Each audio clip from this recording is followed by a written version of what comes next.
Good afternoon, everybody, or morning, or evening, or whichever time we all catch you, which we hope is a good time.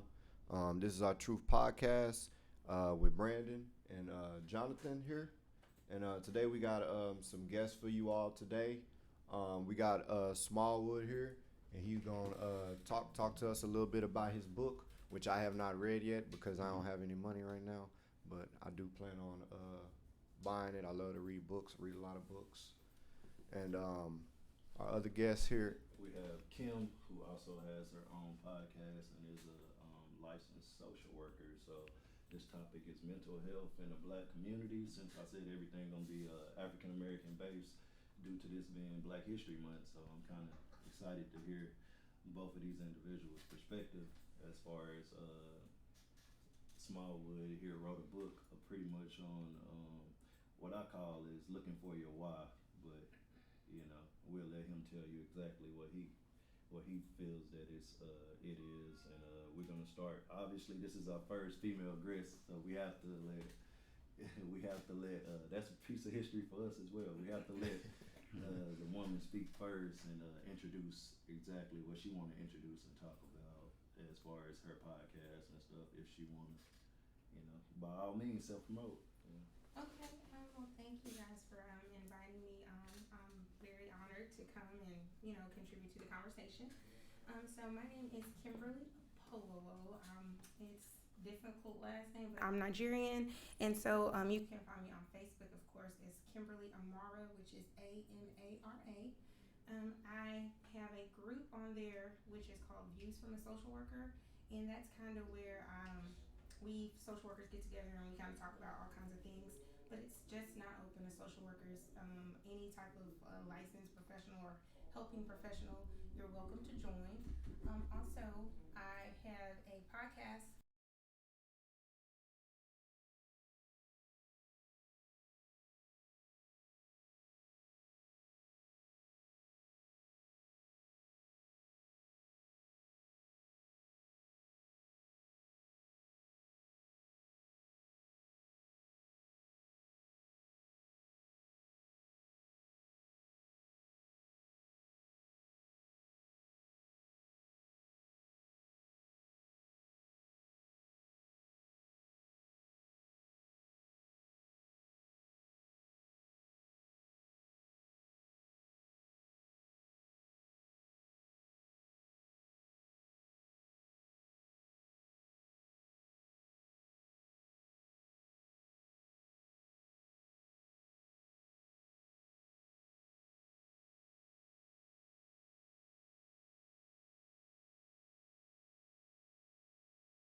I mean, all those types of things can result to trauma. So, um, but something that I would like to ask though, like in regards to like trauma, do you find that it's best for like people just to go like seek counseling or anything, or you know, because like I had an experience with like depression and anxiety and stuff like that, and one of the things that they had done, that had done for me is like introduced me to psychotropic drugs or like pharmaceutical drugs, and I really didn't find any help with that. So it was more so like I feel like I could have done a lot better if I had just like seen like counselors and gone So a you more never natural saw one? route.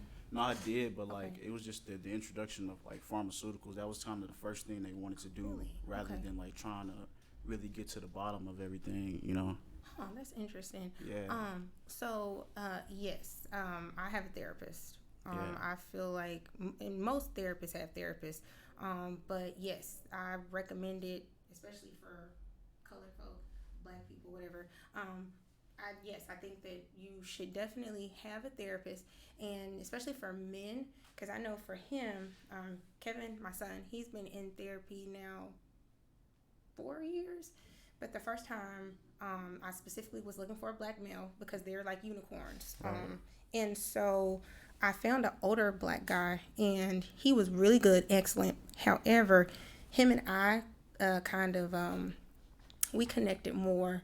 And I think it was just like that age gap. Like it was too many decades between like him and my son. Yeah. So then I had to find someone who I believe he's like in his 40s, late 30s. And so they get along great. He loves him. And so I would definitely recommend you do your research and ask and, just have one. Even if you go like once a quarter, once a week, once a month, whatever you need. And on that topic as well, I have a therapist as well, and me going was not because I wanted to go. It was pretty much because it was last option. You know what I'm saying? It was like either go because what you doing not working. Right. And I had my I don't know what to call it, but I had my issues with it at first, and I didn't want to go at all. But I can honestly say that once you actually take that step after about the second or third time, then it becomes where you like, this is normal. Like you should have someone like this. Like you go to the dentist to get your teeth cleaned. You have most insurance give you what, 3 therapy sessions for the family. Yes, 3, 5, or 6 is what I've kind of run into. But yeah. So they give it to you for a reason, Right. Why not use it, But I would never say why you not going to therapy because I didn't go forever when I knew I needed to go. So Right. it's all with time. But they also gave me pills as well. But just to be honest, like I didn't take them because I wanted to see if I can work on meditation and the spiritual side as well as counseling and see if that would work before I have to actually take medical drugs, if that makes any sense. No, it makes complete sense. What about you, Brandon? You got anything you want to add to that?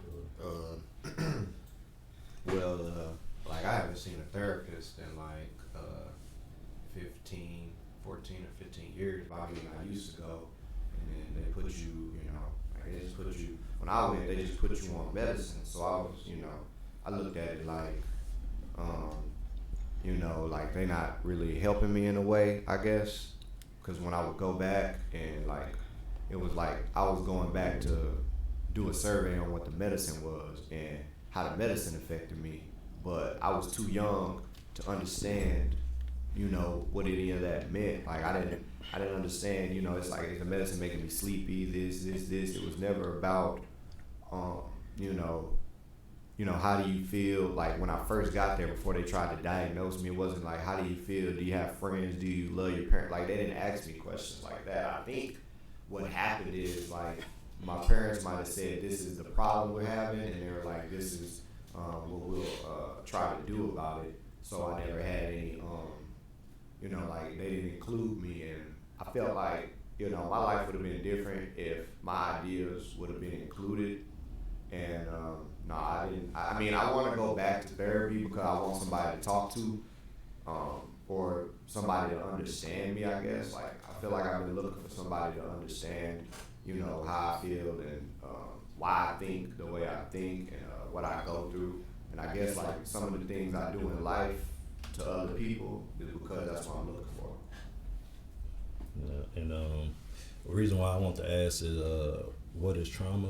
It's because it's a lot of stigma, fears, and judgment associated with mental health in the black community, and that's weird because we go through probably some of the most trauma as any culture of people, with every just growing up in our neighborhoods, from the stuff you see driving down the street if you're not in a great neighborhood, you know. Right.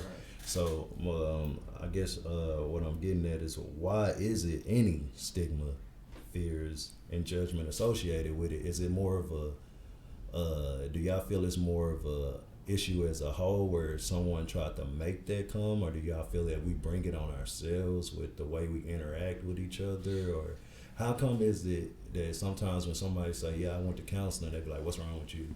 Instead of, I don't feel like if someone goes to counseling, it's necessarily something wrong with them. I feel like to me, it's just like going to get a checkup. It should be second nature now.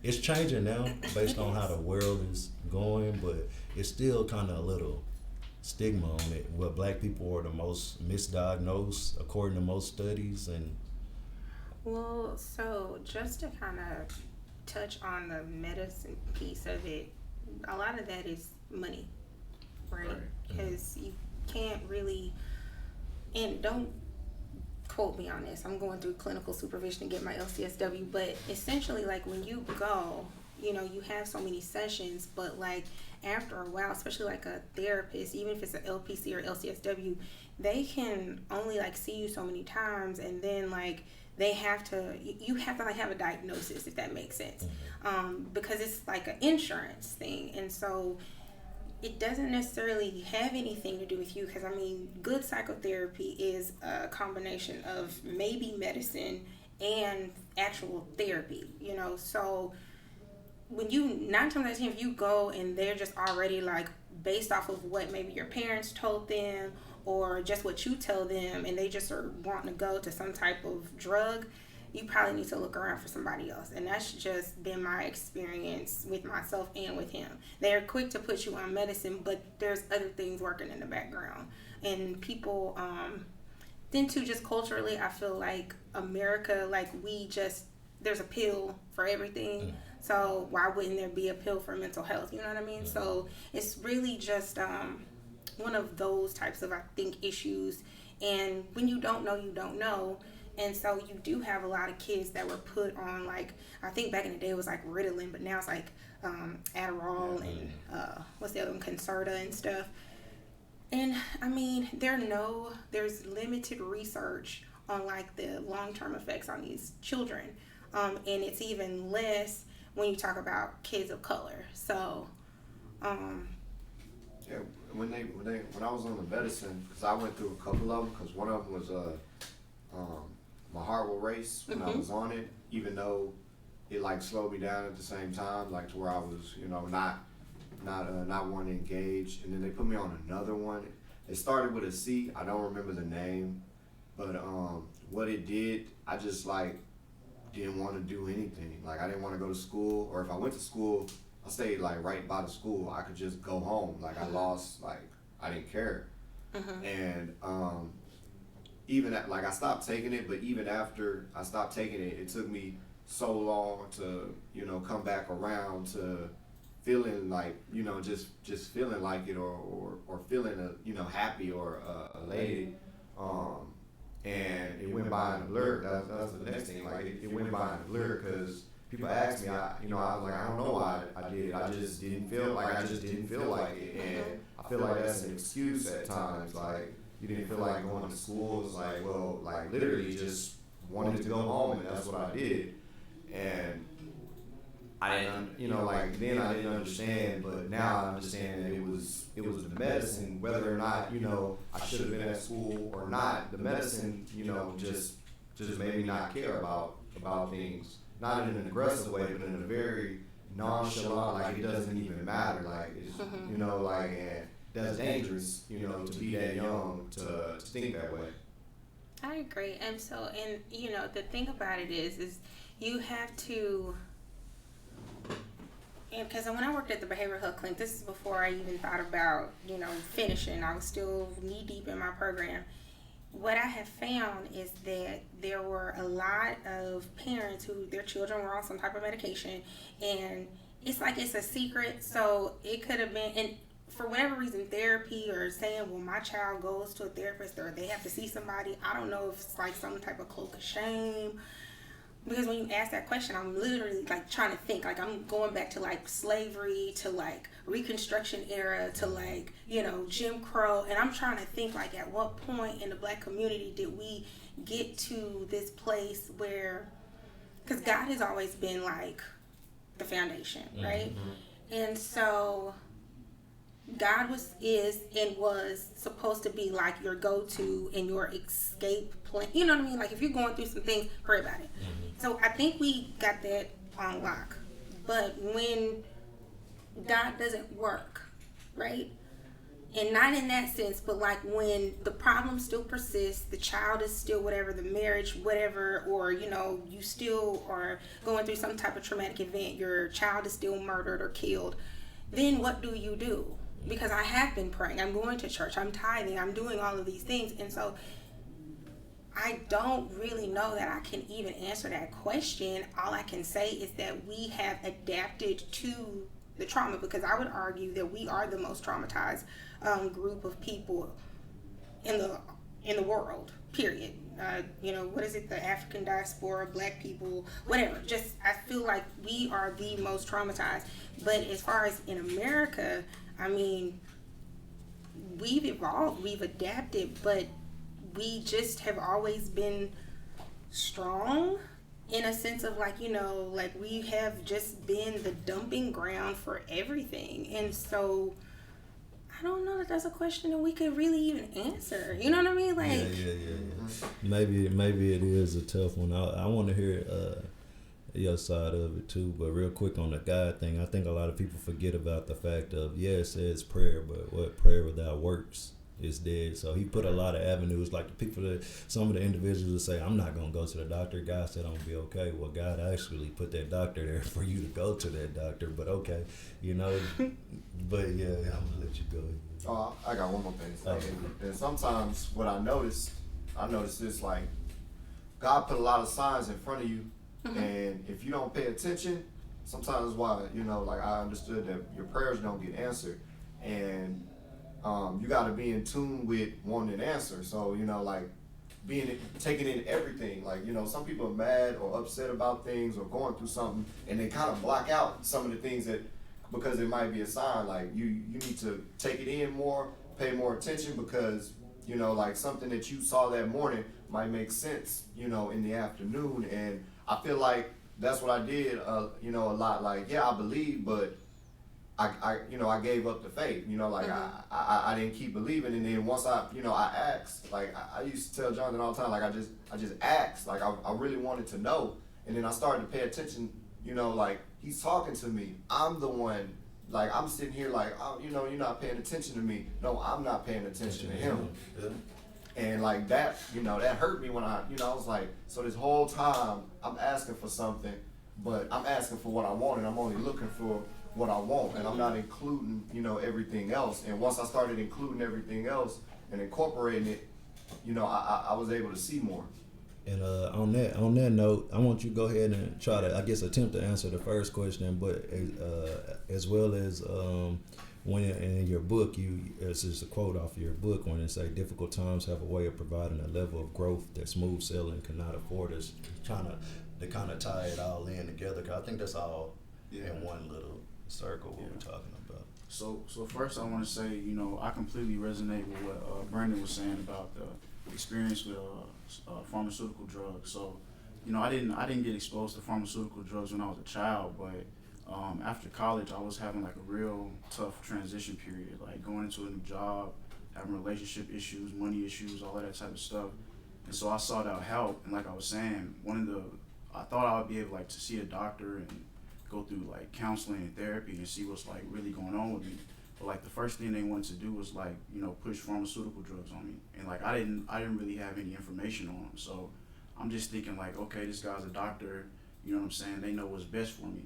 And so what ended up happening was the same thing. Like I just really felt numb. Like I didn't have any feelings. I stopped caring about everything. And then like it didn't happen like rapidly. So it's not like I took it and then right then I was just didn't care about anything. It was like very, very slow deterioration. and so you can't even like really, you can't. It's hard to catch it. You know It what I'm happens saying? so slow you don't even know what's going Right, on. right. So it happened like in a 2 year span. It's like I'm up here like having like memory loss and stuff. I can't remember things, and I just didn't care about anything. And so I started like having issues with like my family, like having issues like just being really aggressive and just not caring what happened to me. So I really had to figure out what was going on and get out of that situation. And I feel like a lot of the people in our community, like she said, like children especially, like they're forcing a lot of this medicine on them, like Adderall, and somebody actually in a program that I was at actually said a lot of children, they're putting them on Ritalin and they don't need it. And at the time, that was before like my situation happened, and so I should have like been listening to actually hear her out. So it probably would have helped me, but I didn't. And so I had to kind of go through that process myself. But I can just say like with the pharmaceutical drugs, I mean there are so many other things that can help you with your situation. But like she said, it's a money thing. You know, it's very very profitable, and you know that's like the first thing they're trying to push on people. So I would just say for people to be more aware of like the actual side effects, and then like to know potentially like they don't have a lot of research on the long-term effects of some of these things. You know, I was reading something that was saying some of these drugs they actually might lead somebody to have dementia and problems with their mind, like, you know, 20, 30 years down the line. And it's hard to really understand that the causation of that was the medicine, you know, and at that point it's kind of too late. So, yeah, I just wanted to speak on that because it really resonated with my experience as well. And then if you could ask the second question again. It's just the quote, difficult times have a way of providing a level of growth that smooth sailing cannot afford. That's the next lane I want to attack. That like, I just pretty much like in one of our episodes I explained a little bit of what went on with me. Is I had, like you said, bad depression, and I had everything that I said I would have at a certain age. Right. And I was looking in the mirror like I didn't know who I was, and you know I didn't really know how to approach that. But after I get out of that, about a year later, like I feel the best I ever felt. Mm-hmm. So it's like just like what you said in your book, like the difficult times got a way of bringing the best out of you. Right. They got a way of making you become something you didn't want to become, Right. because you don't have a choice. You know what I'm saying? I just want you to kind of, if you can go into detail on that a little bit more. Yeah, so coming out of college, like I kind of just like went 4 years, finished it, had a job lined up, and everything was just like really, really smooth for me. So I didn't really have a lot of adversity. You know what I'm saying? Like, but again, like when I hit that period, I got introduced to pharmaceutical drugs. So it had a deterioration in like my mind, my thinking, and everything. And so I started to have a lot of health issues. So one of the things that happened to me, I actually began to like have seizures from the medicine. And so at first it was misdiagnosed, and so they tried to, you know, somebody had told me that it was maybe from football or something like that, but it was really from like the medicine I was taking. And so I had to figure that out. So during that time period, I had like a lot of rough patches, you know what I'm saying? Like, you know, of course, like financially trying to figure that out, it costs a lot of money. That like really like stopped me from like my job opportunities and everything. And so it really just sort of gave me a time period to see what I was made out of. So I had always wanted to write a book, start an organization, all of those types of things, but the way I was just going in life, I was just kind of going through like autopilot. So it's like I'm going through school, now I'm about to go through, you know, get a job, now I'm about to, I guess I'm supposed to like find somebody and get married, and it's like I'm just going through life the way I'm supposed to. And but I wasn't doing the things that I wanted to do. So when I got knocked down and I lost everything, I kind of just went through a period of finding myself. And in finding myself, it was like, you know, I really don't have anything to lose. Let me write this book. Let me start everything that I want to start up. And, you know, it was just like, you really find out who you are when you're going through, you know, difficult times. And when you just sort of just like, you know, going through autopilot, you're not really inspired to change sometimes. You know, like I had to figure out everything. You know, some things were happening to me externally, but a lot of the things, you know, were actually my fault. I had to, you know, fix things that I was doing wrong. And as long as everything was going okay, I didn't have to.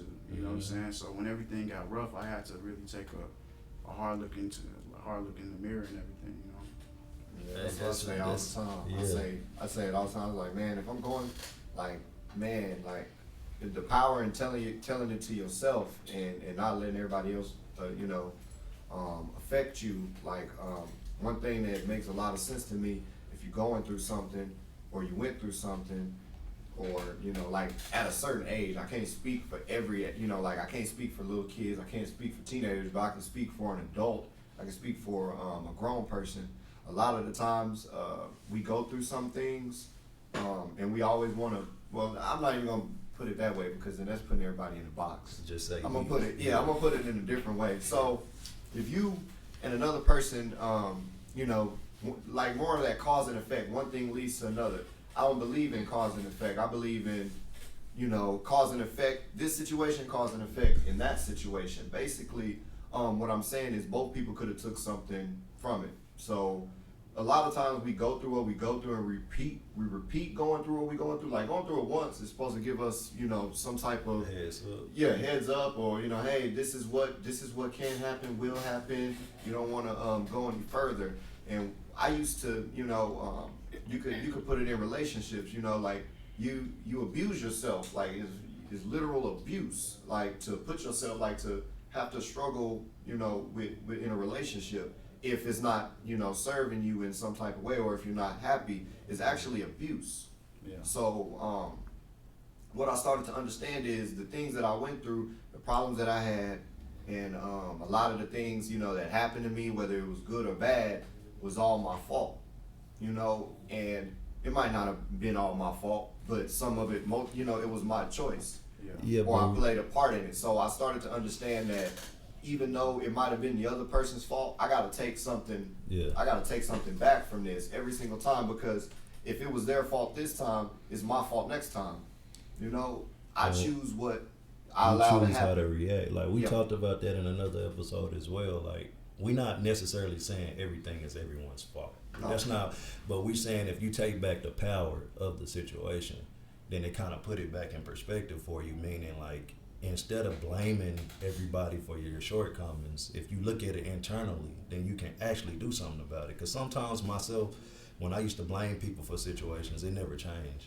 It wasn't until I looked in that mirror and was like, you don't like what you see because of you. Right. It ain't, everything might have happened around to make it happen, but you chose how to do the next, whatever next, react or non-reaction. You choose that two things. Like that. He made me And, mad. yeah, She it's made just- me mad. Oh. But if you can, I want yeah, to this speak would to be what all three of you guys are saying. So, if you pay attention in schools now, there's a big push about like social and emotional learning, emotional intelligence, even jobs are doing it. And so, essentially, because I didn't want to go to the therapist either. I know, big shock, but I didn't want to go because I'm like, well, I'm a social worker. I mean, I should be able to like therapize myself. But essentially, what it is, we have poor coping skills, right? So I always tell people this. My mom died when I was 19, like 2006. I'm sorry, 2003. He was born in 06. Okay, so I didn't process her death until 2016. My coping skills were good until they weren't, right? And so you think about like how we're raised, whether you come from a two-parent home, one-person home, whether you were, a product of some type of abuse. I mean, whatever. We all have different backgrounds. But nobody, especially in the Black community, nobody is really talking to kids because we're social people. That's why I feel like even though social media is necessary from like a business and marketing perspective, social media is really bad for like mental health, right?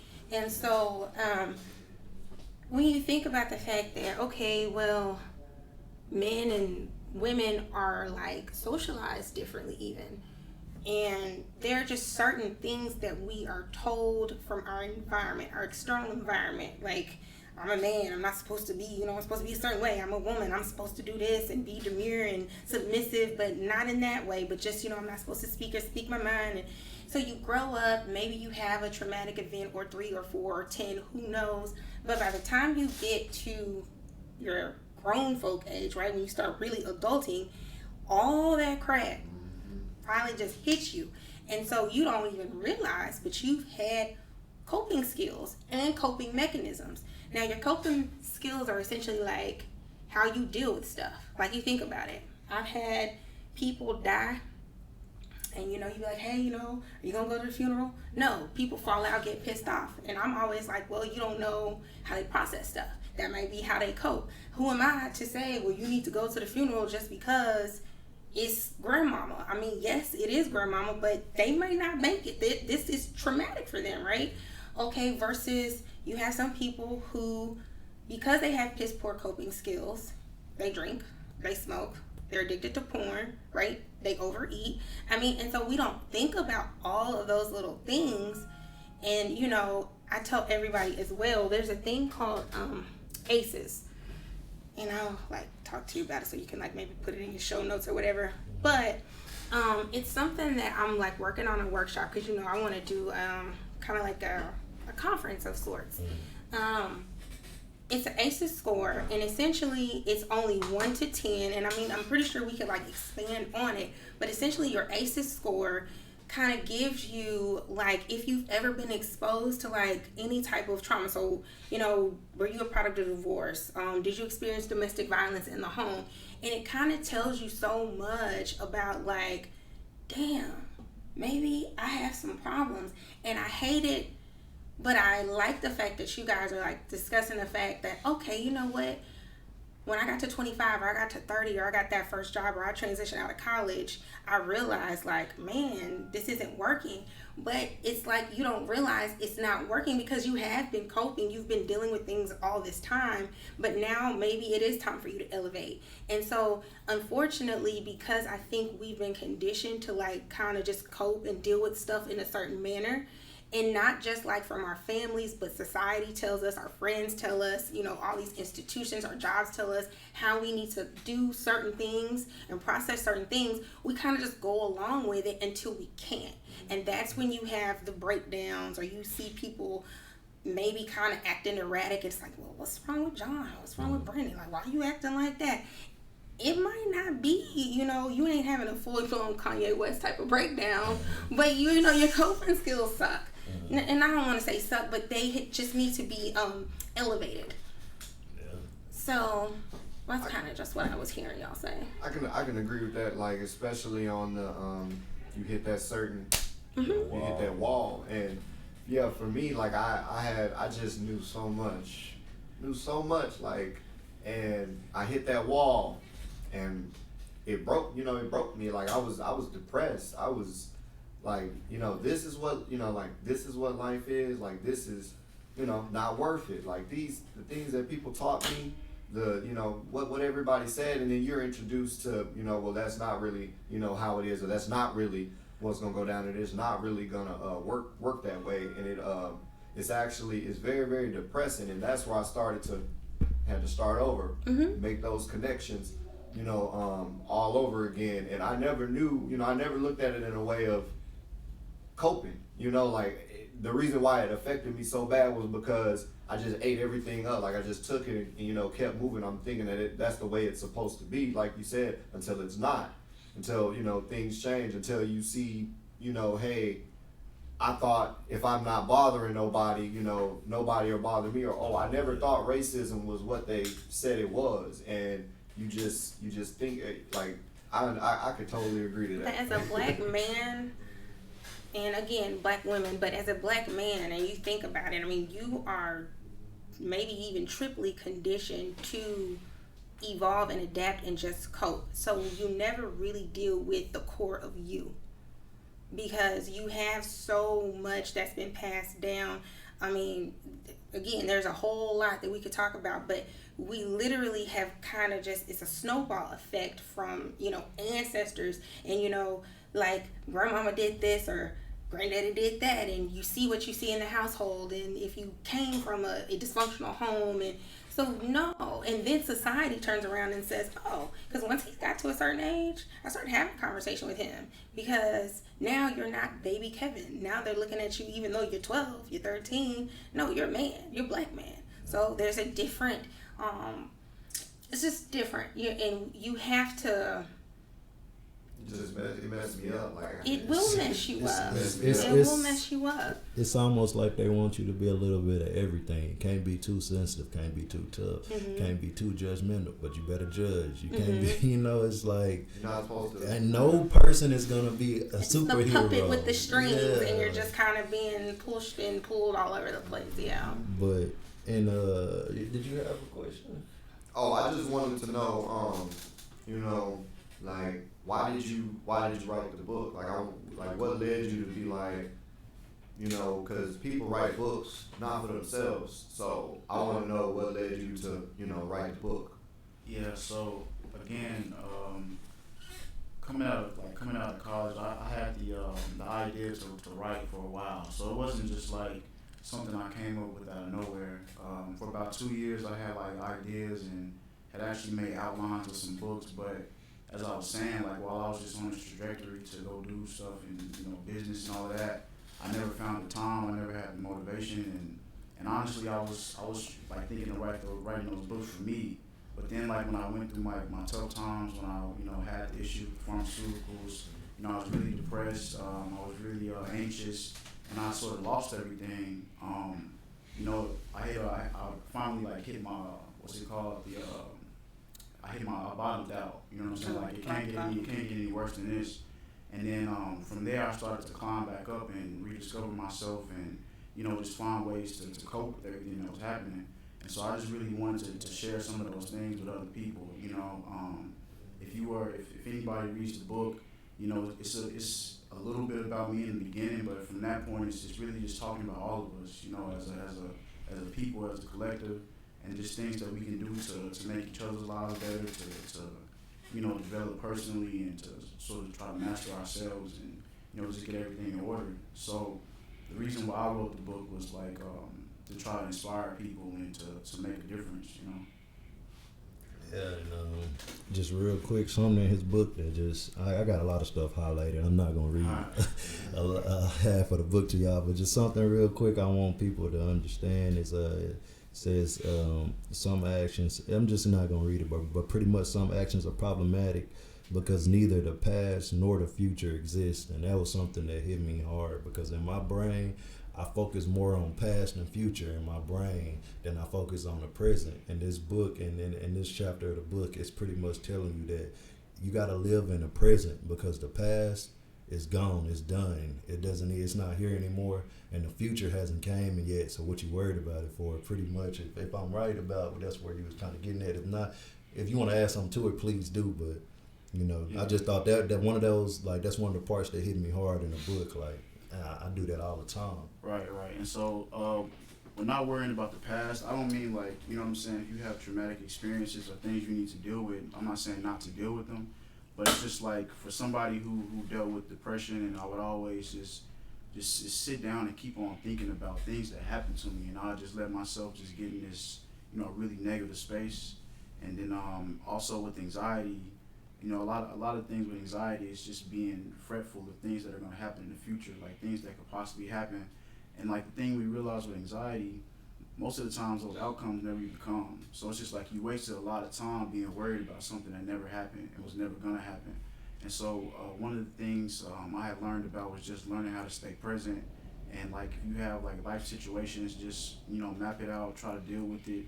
If you do have things bothering you from your past, like, deal with them now in the present, but like don't just let them drag you down and be stuck in this cycle or in this loop for like the next 10 years worrying about something that happened, way a long time ago. Like deal with it now in the present, stay present minded, and just handle up on things. Yeah. Something that you said about the anxiety part and being fretful. I was reading something the other day, and it said, if you suffer from anxiety, more than likely you always want to sleep. You want to sleep a lot. And I started reading more, and anxiety takes a toll on the brain. So anxiety is like trying to multitask.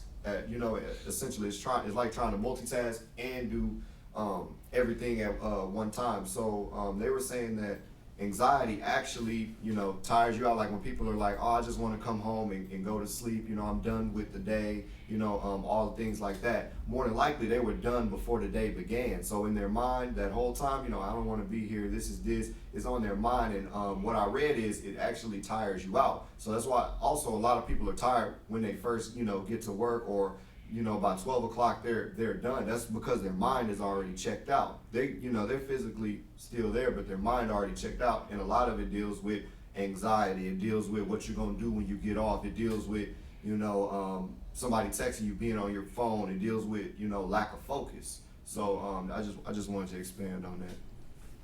And Kim, we're gonna try to wrap this up, and I want you to start with anything you would like to. Well, everyone, but the Black community, because this is Black History Month. Anything closing statement that you have, or anything else, if you want to address something that we said in the last 5 minutes, about anxiety, or about being present in the moment, not letting the past and the future control your life every day. Sure. So, okay, I pulled it up. It's called ACES. So ACE, like the regular way, ACES, ACES2high.com. And that's ACESTOOHIGH.com. And so it's literally just like 10 questions. And it actually kind of speaks to like if you've experienced any type of childhood trauma.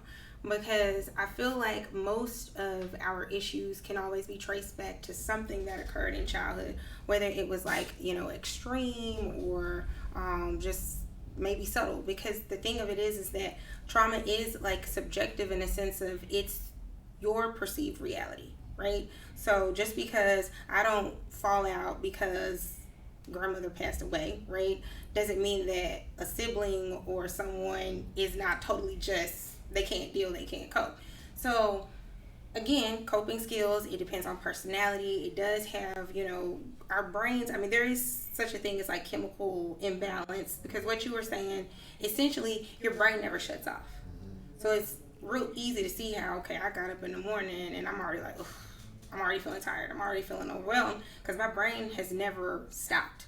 And so perhaps, maybe, since there is still somewhat of a stigma, go on the website and just answer the questions and see where your score is. Read, the website, see maybe what you need to do, go online.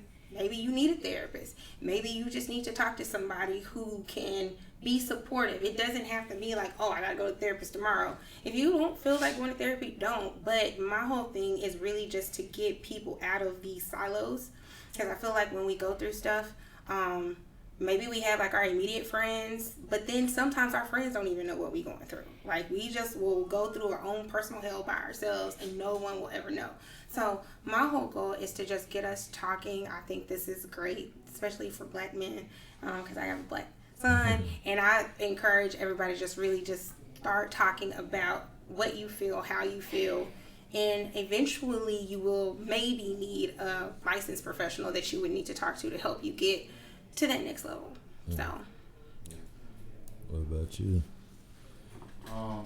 Just in regards to everything, like as far as us being men, when we grow up and we go through like traumatic experiences, or we just go through something like sort of like devastating or whatever, it's like you're always told not to be weak or stop crying, and so you're conditioned, right away to just like hide everything that you're feeling.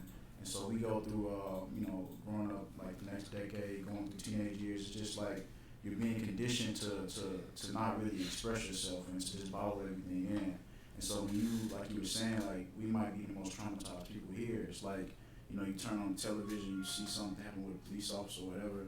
Like that's something that had really like began to traumatize me, and it really had me like stuck in this loop of being fearful of police. You know what I'm saying? Like, so I'm just driving down the street and I see a police officer, in a car or whatever, and it's like I'm not even doing anything wrong, but right then my heart started racing and I started feeling like really anxious, and it's just like these things just have a real effect on us. So I would just say, I think a bit of the stigma is because like we're just taught like not to be weak, like just don't be weak, just get over it. So when somebody does try to express themselves, it's just looked at as being weak or something like that.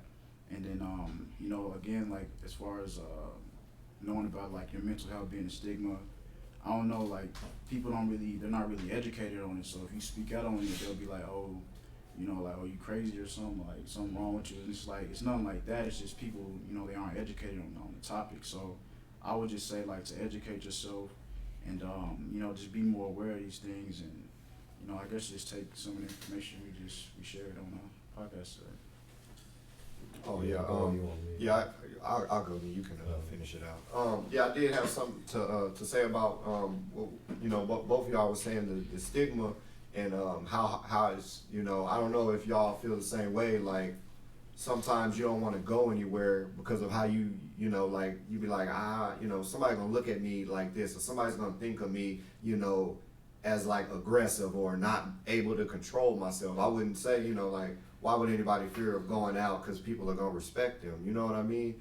And I started to understand, why that is, and it's because of these views that people push, or only these views that people say. I was in the barbershop the other day, not the other day, yesterday, and this lady, she was talking about how she wanted to raise awareness, for women. She wanted to raise awareness for women, little girls, and things like that. And I agree with her on that topic, but she started to go left when she was like, these men, raping the women, these black men doing this. Like she started saying black men are doing this, and and she wasn't understanding that some of the things, it's not all black men. You see what I mean? And I had to get her to understand. I was like, don't say that it's men, because then you make me feel bad.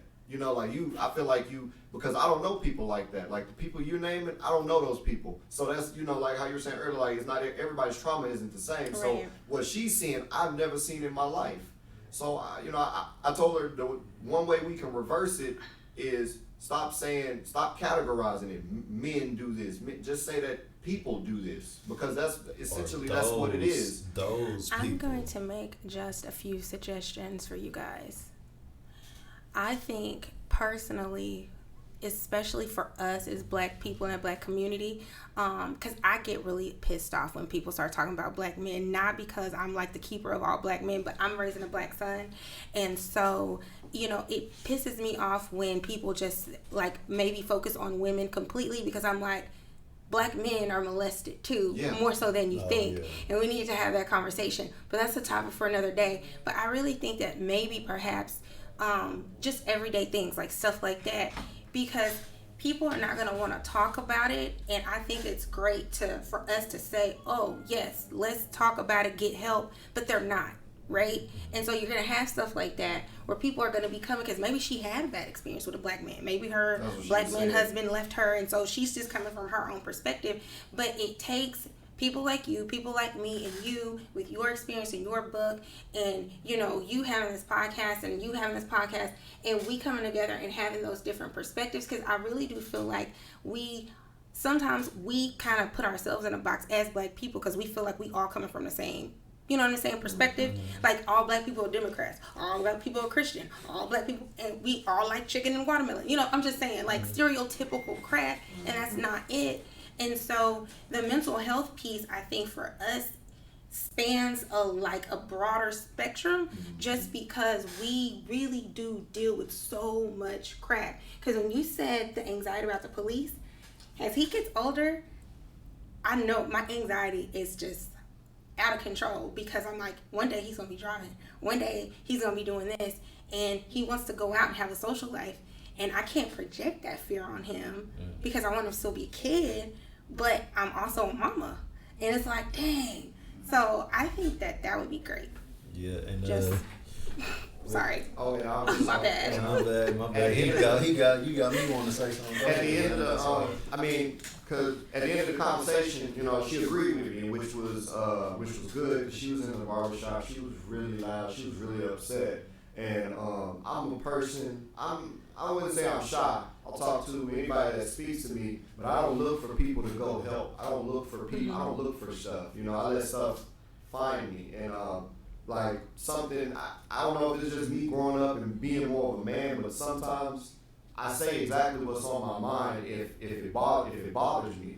because I know eventually I'll say what's on my mind and it'll offend you. So I didn't tell her, in an offensive way. I just, explained to her that this is a people problem. You can say it's a black man problem, but it's more of a people problem. And she went, well, how can I change it? And how can I this? And I was like, well, think about it like this. The simple fact that, women are have a voice now is because of women. It's not because of us men. It's because, it hurt you all fought for it, y'all deserve it. And you looking so much as far as it regressing, and it's actually progressing. But just keep talking about it. If you want to bring awareness, talk to the women, talk to them, because you can't like how you said, project fears on other people. Like, maybe there are people out there like that. What do people do when we feel like people from the outside are going to attack us? We defend. Learn defensive mechanisms. Yes. There's no way to say that it will or won't happen to you, but there is a way to raise awareness.